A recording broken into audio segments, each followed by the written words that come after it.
Thank you for still being here. It's been a long day, and I promise I'm going to try to make it short, but also exciting, hopefully be able to introduce some new ideas to the room. I personally have been enriched today by so many of the great ideas that has been brought, so thank you so much. I'm Fadia Gharib. I'm an Egyptian who's been living between Egypt and Berlin for the past 5-6 years, and this is where our organization is. It's called the Global Innovation Gathering. So the Global Innovation Gathering is a network. It's a network of people, of innovators, grassroots organizations. And this basically means that these are an group of individuals who are working directly with their communities to create solutions. So we work on concepts of open hardware. That means that our people have dedicated their time to try to find solutions and put on these solutions openly on the internet and other platforms so that others can learn how to replicate them and create these solutions again. So these are our people. We're 200 people from 48 countries. We've grown a lot over the past 10 years. And it's been a journey. And me personally, I've learned so much from the people that I work with. So today I'm going to come and showcase some of the people that I thought were very inspiring and might be also relevant in terms of the context and the region where we're in.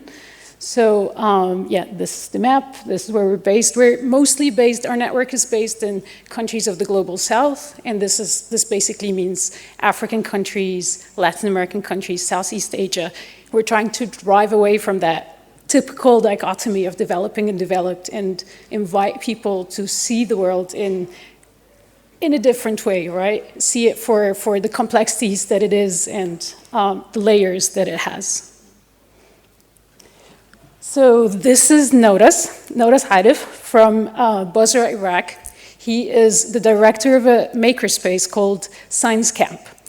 Among so many great things that he's been working on for the past 10 years or more, he's helped co-create prosthetics and create prosthetics, which is atraf sanaya, basically, in Basra, with the input of the patients themselves.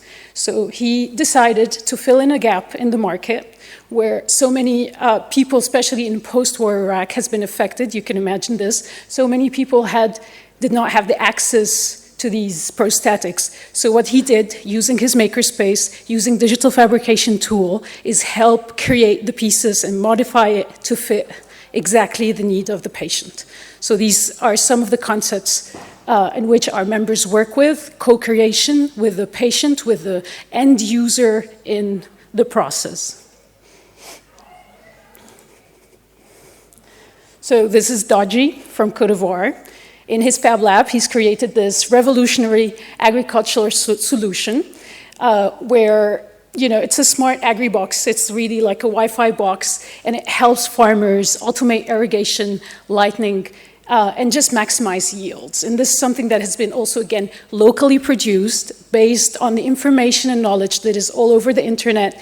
Using local resources, he was able to produce this with very little resources. And this is Vuga, and I personally have been to Bagrinia satellite, it's a refugee camp. Vuga is a South Sudanese refugee that has been living in North Uganda.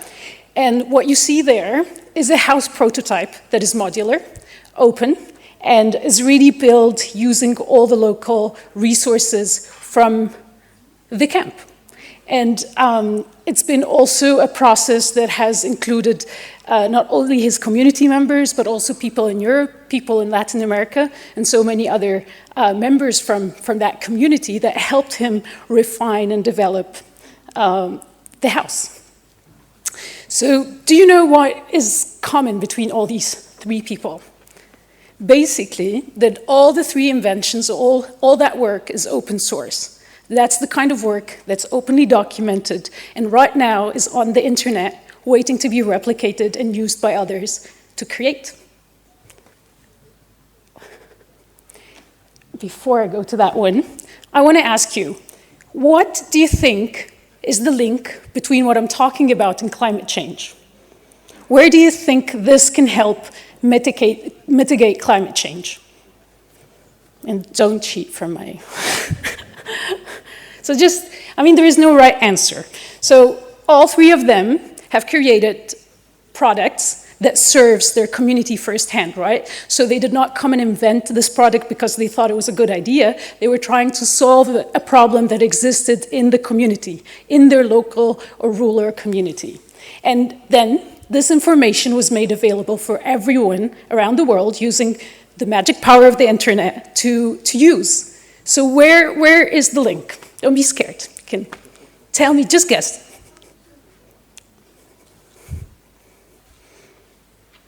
Guesses? How can this help the world? Do you think it can help the world at all? Citizen environmental monitoring. Amazing. Can you explain a little bit on this? Can you use the mic? A water-scarce country, and you may have some major users that are not following the local standards for irrigation or whatever it might be, and the citizens can see and report. Amazing. Absolutely. Again, no right answers. Yes, please.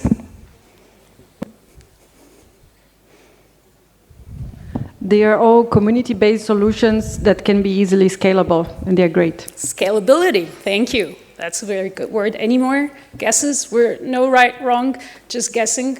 Yes?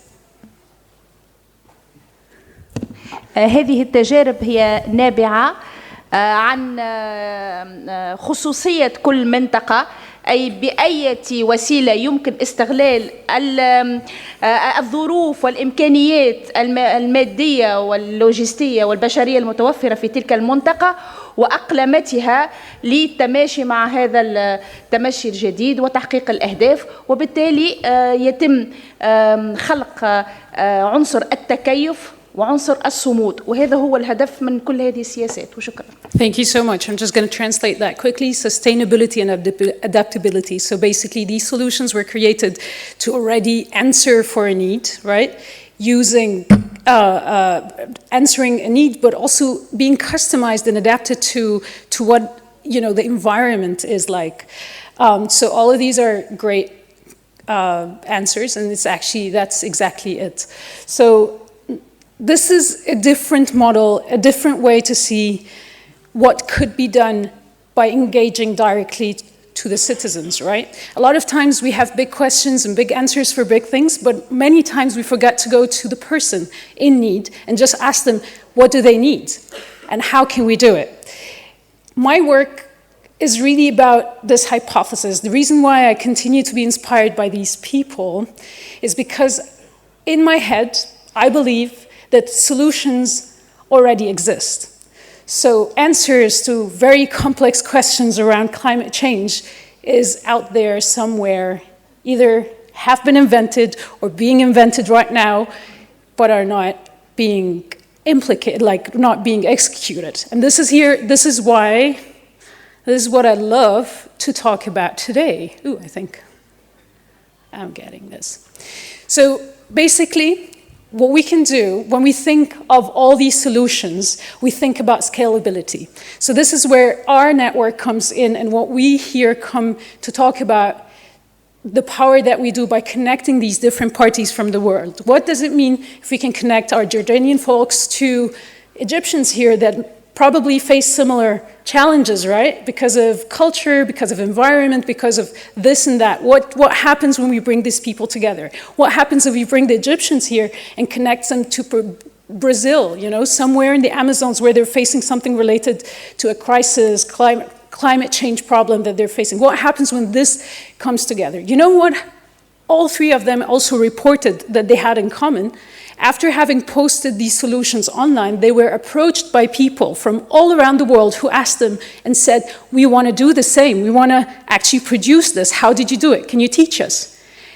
And you know what the reality is? The reality is it's very hard for these small actors and local communities to be not just producing this for local communities, but also scaling this for other people in different parts of the world. And this is really where the governments I see as the best and impartial party where they can help scale these solutions. And sometimes really all it needs is very, very small funds. You know, within this world of big aids and big developmental funds, a portion of that probably might be very much enough for a group of people somewhere in a rural area to create exactly what they need and to serve their needs, or to actually increase their well-being. So thinking small but massive. And this is where my next point comes. Another thing that I invite you to think about is that concept of decentralized manufacturing.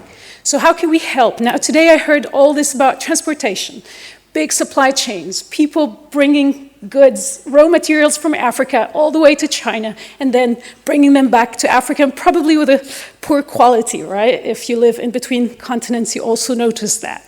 So how can we simplify things? Why can't we think in terms of local manufacturers, tools, empowering these locals to create their own solutions and giving them this agency?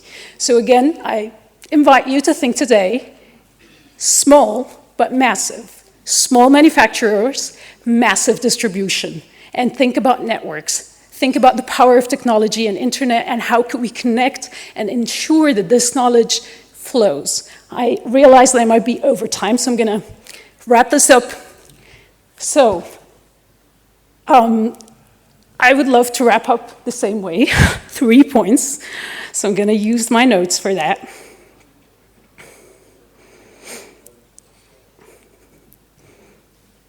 So, again, if I would call anything on all the great government officials that exist today in the room, I would say scalability of technology. Really put this on your agenda. How could you scale the solutions that already exist and probably does not need so much resources, but could answer big, could change big? Second thing would be procurement and local manufacturers. We've talked so much about procurement. I have so many examples where I can talk about local manufacturers in a rural area where they could have supplied the product, but were not chosen for so many reasons, including procurement policies for governments and international organizations. So think about your local manufacturers. Think about the people that work to serve their communities. And last but not least, these spaces, these people might be very resilient. So we're talking about displacement, we're talking about, you know, amidst this environmental and political chaos, maker spaces, small manufacturers have proven during times of the corona and COVID to be the most resilient, the most that were able to actually cater to the needs not only of the citizens, but in sometimes corporations and public institutions. So with this, I leave you. Thank you very much.